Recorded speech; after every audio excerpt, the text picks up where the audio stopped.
HAARP is one of the weather modification, tectonic warfare, nuclear tectonic warfare weapons that we've talked about that is global. And I'd like Larry to explain that how the whole Earth's magnetic field and the Van Allen belts are now weaponized, and they have antennas in them already, the U.S. Navy. There are 9 British mind control bases in Antarctica. The Russians have 7 bases there. Japan has 3 Antarctic mind control bases, and I don't know how many the U.S. has. It's very, very secret. But they have entrained the whole entire Earth's magnetic field to be used as a weapon against humanity, a mind control weapon. And he will explain how. Gets right back to the name of the whole thing, RFDE, radio frequency directed energies. Now it becomes just a matter of scale. What scale are we on? What frequencies are we broadcasting? What amplitudes?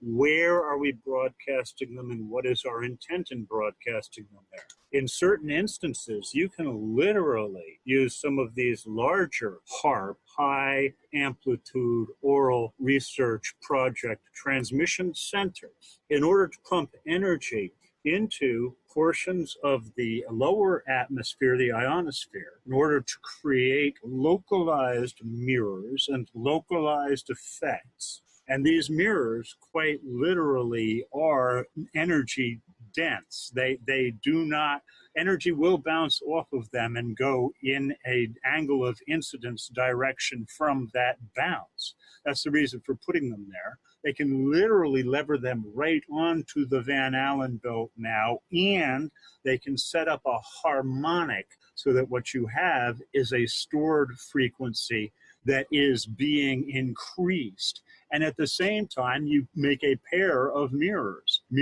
that reflect both up and down.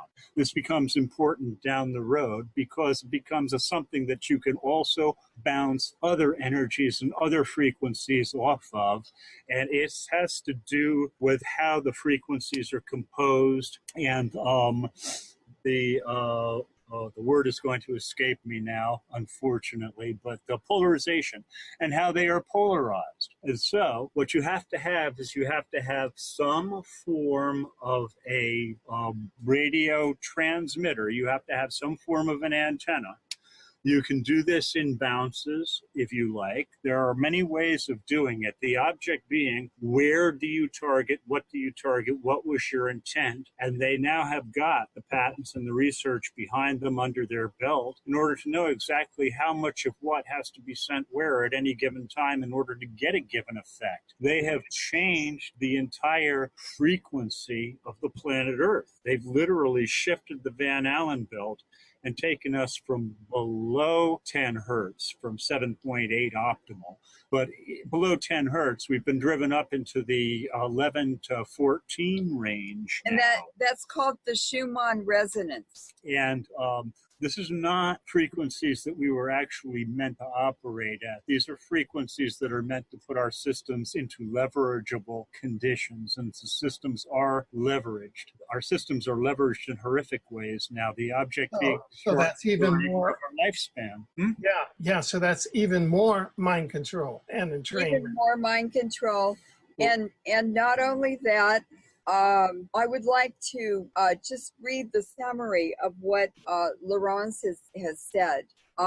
Basically, we have a scaled down electric grid, which has now been weaponized. The victims have financed it, the victim population, that's us. And it is a very sophisticated acquisition system. In other words, the cell phones now that people are buying have capabilities far beyond anything they would even understand or know how to use. So someone else is using them.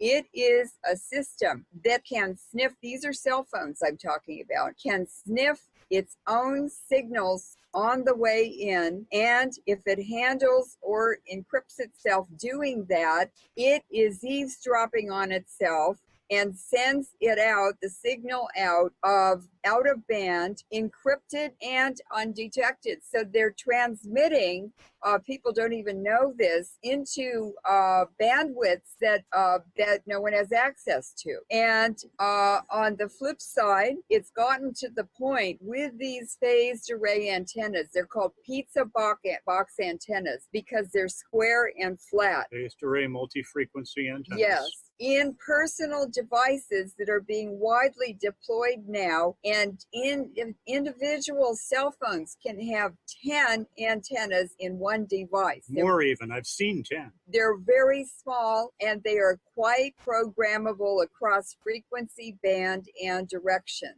Cell phones now are computers, and this started with the iPhones and when iOS Androids came out. So that's a summary of what he's been describing.